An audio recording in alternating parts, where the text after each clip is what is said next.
ये कौन सा ड्रामा हो रहा है? कौन किसको बेवकूफ बना रहा है यहाँ पे? This is what you need to understand.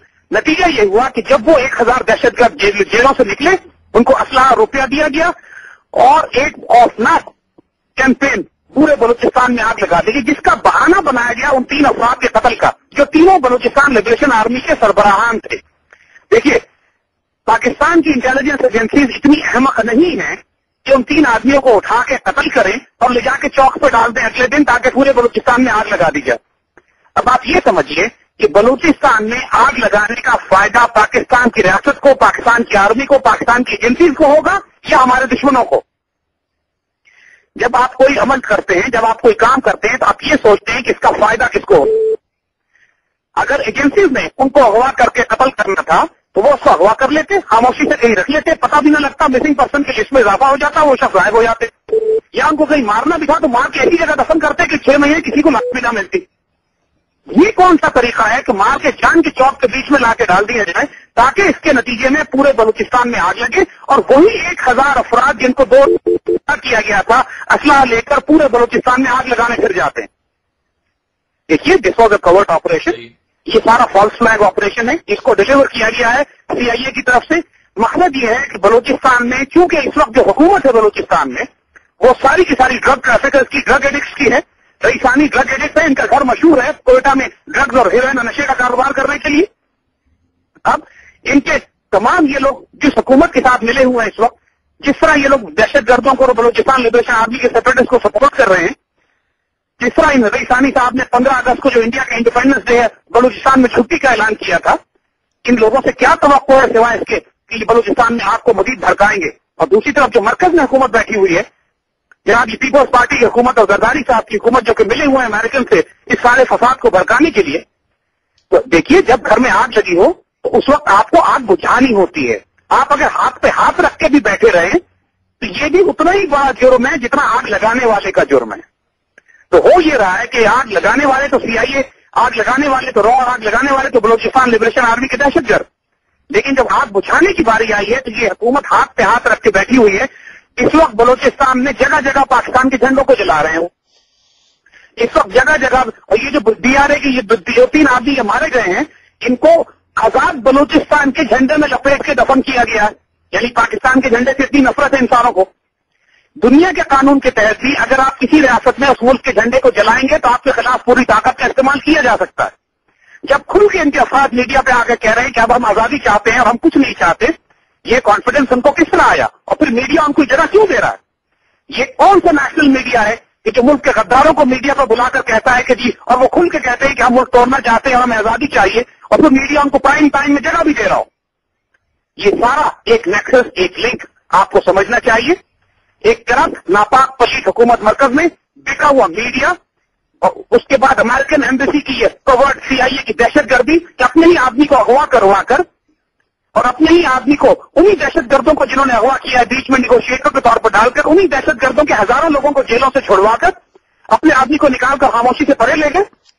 और फिर उन्हीं 3 लोगों को जो निगोशिएट कर रहे थे कत्ल कर दिया, ताकि ये तासुर दिया जाए कि शायद पाकिस्तान की एजेंसी से कत्ल किया. पाकिस्तान की एजेंसी का दिमाग खराब है कि इनको कत्ल करके चौक पे डाल देंगे जब मुल्क इतने नाजुक हालात से गुजर रहा.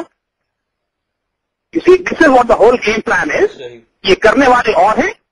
इस सारे ऑपरेशन का फायदा हमारे दुश्मनों को है. और मरकज की हुकूमत क्योंकि बिल्कुल मुंजमद, फ्रोजन हुई हुई है, बल्कि बराह रास्त कनाइवन है, पार्टिसिपेट कर रही है हमारे दुश्मनों के साथ मुल्क को नुकसान पहुंचाने के लिए.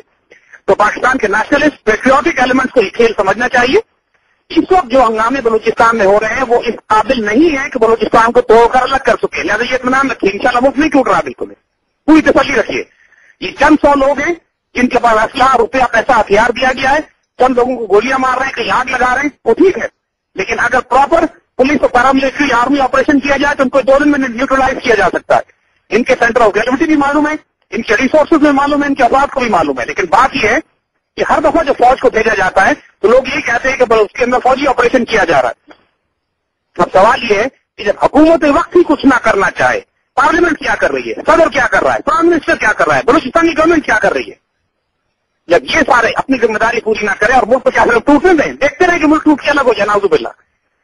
देखिए, सबसे पहले तो मुझे सबसे बड़ा फितना तो सर्कस की हुकूमत से लगता है. اگر یہ حکومت اپنے معاملات کو درست نہیں کرتی تو سب سے پہلے اس کو اسلام آباد سے ہٹانا پڑے گا, پھر بلوچستان کی حکومت کو صاف کرنا پڑے گا. باقی معاملات 2 دن کا مسئلہ ہے, کوئی ایشو نہیں ہے. سب سے بڑا تھریٹ ہم کو اس حکومت سے جو اسلام آباد میں بیٹھی ہے, جو بلوچستان میں بیٹھی ہوئی ہے, سب جو ملے ہوئے دہشت گردوں کے ساتھ, جو سی آئی اے کے کہنے پر کام کر رہے ہیں, امریکن ایمبیسی کے ساتھ مل کر دہشت گردوں کو نیگوشیٹ کرتے, انہیں کو رہا کرواتے. This is something that nation needs to understand. ان کو فتنہ ہمارے گھروں میں داخل ہو چکا ہے, ان کو ہینڈل کرنا کوئی ایشو نہیں ہے, 2 دن کی بات ہے, ان سب کو دماغ ٹھیک کیے جا سکتے ہیں. بلوچستان کے جتنے ایم این ایز ہیں, یقین کیجیے, لوگ بات کرتے ہیں کہ پنجاب کھا گیا, سندھ کھا گیا, سرحد کھا گیا, ایک پروپیگنڈا کیا جاتا ہے باقی پاکستان کے خلاف. بلوچستان کے جتنے ایم این ایز ہیں, پوچھیں ان سے, لوگوں سے جا کے پوچھیے, یہ 2-2 لاکھ 3-3 لاکھ روپے میں نوکریاں بیچ رہے ہیں اپنے لوگوں کو.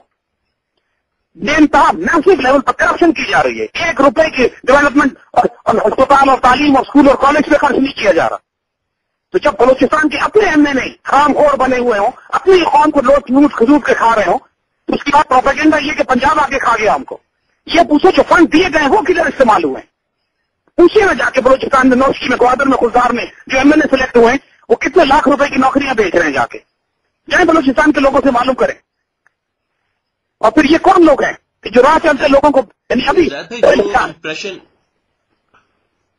سعد بھائی جو امپریشن دیا جا رہا ہے میڈیا میں وہ یہ ہے کہ جی جو صوبہ سرحد کی جو یوتھ ہے, جو صوبہ بلوچستان کی جو یوتھ ہے اور صوبہ بلوچستان کی جو عام عوام ہے, اب انہوں نے یہ فیصلہ کر لیا ہے کہ جی ہم نے پاکستان کے ساتھ نہیں رہنا. بیکاز میں آپ کو بتاؤں, میں آپ کو نام لے کے ایگزیکٹلی بتاؤں گا. جی میں نے پچھلے چند دنوں میں کافی میڈیا انالیسس ہم لوگ کرتے رہے, اور جب ہم لوگوں نے جب نیوز انالیسس اور میڈیا انالیسس کے بعد جو ہم جس کنکلوژن پہ پہنچے کہ جو ہمیشہ سے جن لوگوں نے پہلے یہ بات کی کہ جی صوبہ سرحد جو ہے وہ جو ٹرائبل ایریا ہے وہ ختم ہو چکا ہے, وہ پاکستان کے کنٹرول میں نہیں ہے, آج وہی لوگ بیٹھ کے اور انہی لوگوں کو ٹیلی ویژن پہ لا کر یہی کہہ رہے ہیں کہ جی اب تو بلوچستان میں ہم سے الگ ہو گیا. اور وہاں کے جو لوگ ہیں, جو کوئٹہ یونیورسٹی کے جو اندر اسٹوڈنٹس بیٹھے ہوئے ہیں, وہ یہ کہہ رہے ہیں کہ نہیں جی ہمیں تو پاکستان سے کوئی مطلب ہی نہیں ہے, اور ہماری ایک الگ سرزمین ہوگی اور ہمارا ایک الگ بلوچستان ہوگا. جبکہ جو سوال ہے وہ یہ ہے کہ بلوچستان میں بلوچیوں اور جو پٹھانوں کی جو آبادی کا جو تناسب ہے وہ کتنا ہے, اور کس قسم کی آواز ہے. جو امپریشن دیا جا رہا ہے, آپ اس امپریشن کو کیسے دیکھتے ہیں؟ دیکھیے یہی ہے نا کہ سارا اسی طرح کا ڈس انفارمیشن اور جھوٹ ہے جس طرح پہلے پھیلایا جا رہا تھا کہ پشاور ہاتھ سے نکل گیا, پشاور فال ہو گیا, ٹرائبل ایریا ہاتھ سے نکل گیا, سوات طالبان کے ہاتھ میں چلا گیا. اسی قسم کی یہ خرافات اور جھوٹ اب یہ سب بلوچستان کے بارے میں پھیلائی جا رہی ہے. پرابلم ہے بلوچستان کے اندر, نوجوانوں میں مایوسی ہے. ان کے پاس ہوتا یہ ہے کہ جب آپ نوجوانوں کو جابز نہیں دیتے, جب ایم این اے اور ایم پی اور حکمران جن کے اختیارات میں اختیار ہوتا ہے وہ خیانت کرتے ہیں, ڈیولپمنٹ فنڈ غلط استعمال ہوتے ہیں, جب اس قسم کے سارے واقعات ہوتے ہیں تو اس کے بعد قدرتی بات ہے کہ لوگ نوجوانوں میں ایک فرسٹریشن ہوتی ہے. مگر جیسے آپ نے کہا کہ بلوچستان میں صرف بلوچ تو نہیں رہتے, بلوچستان 42% ہے پورے پاکستان کا ایریا وائز, لیکن اس کی آبادی صرف 4% ہے ٹوٹل. اب 4% آبادی جو پورے بلوچستان کی ہے اس کے اندر 2.5% تو نان بلوچ ہے, جو غیر بلوچ ہے, یعنی اس میں پشتون بھی ہیں, اس کے اندر آپ کے مکرانیز بھی ہیں, آپ کے اندر براہویز بھی ہیں, اور آپ کے اندر وہ بلوچ ہیں کہ جو پاکستان سے محبت کرنے والے ہیں. آخر آپ نوٹ کریں کہ ڈیرا بگٹی میں اور سوئی میں, وہ علاقے جہاں سب سے زیادہ ہنگامے ہوا کرتے تھے, وہاں کیوں نہیں ہنگامے ہو رہے؟ کیا ڈیرا بگٹی اور سوئی کے اندر بلوچ نہیں بستے؟ یہاں پہ تو بگٹی بلوچ بستے ہیں سارے, راہیجا, کلپر اور مسوری بلوچ بستے ہیں یہاں پہ. کیا وجہ ہے کہ کولو میں ہنگامے نہیں ہو رہے؟ کولو جہاں کے اندر مری کا علاقہ ہے, سب سے زیادہ وائلنٹ ایریا سمجھا جاتا تھا, وہاں پہ ہنگامے نہیں ہو رہے. تو دیکھیے اس 1 یا 1.5% ٹوٹل بلوچ آبادی میں سے بھی 90% تو پاکستان کے ساتھ ہیں. اب رہ کر مل ملا کے 10, 15, 20, 30 ہزار فساد کرنے والے فسادی. اب 16 کروڑ کی آبادی, 42% پاکستان کا ایریا, اس کے اندر اگر 20,000 فسادی ہنگامہ بھی کر رہے ہوں تو میڈیا ان کو کوریج دے تو لگتا ہے کہ پورا بلوچستان آزادی مانگ رہا ہے. دیکھیے اسٹیٹسٹکلی بھی پاسبل نہیں ہے یہ. ان کے پاس نہ ریسورسز ہیں نہ وسائل ہیں. یہ صرف میڈیا کے سہارے, پروپیگنڈا, ڈس انفارمیشن اور جھوٹ کے سہارے ایک خوف کھڑا کر رہے ہیں, سائیکولوجیکل وار کر رہے ہیں کہ بلوچستان الگ ہونے والا ہے اور لوگ الگ ہونا چاہتے ہیں. ان سارے نوجوانوں کو ایڈریس کرنے کی ضرورت ہے. آج ان کو نوکریاں دیجیے, آج ان کو عزت دیجیے, آج ان کو رسپیکٹ دیجیے. انگریز کہہ کر گیا ہے آج سے 100 سال پہلے کہ بلوچوں سے کوئی کام کروانا ہے تو آنر آف بلوچ, یہ بلوچ کی عزت دو. دیکھیے بلوچ سردار, بلوچ علاقے کے لوگ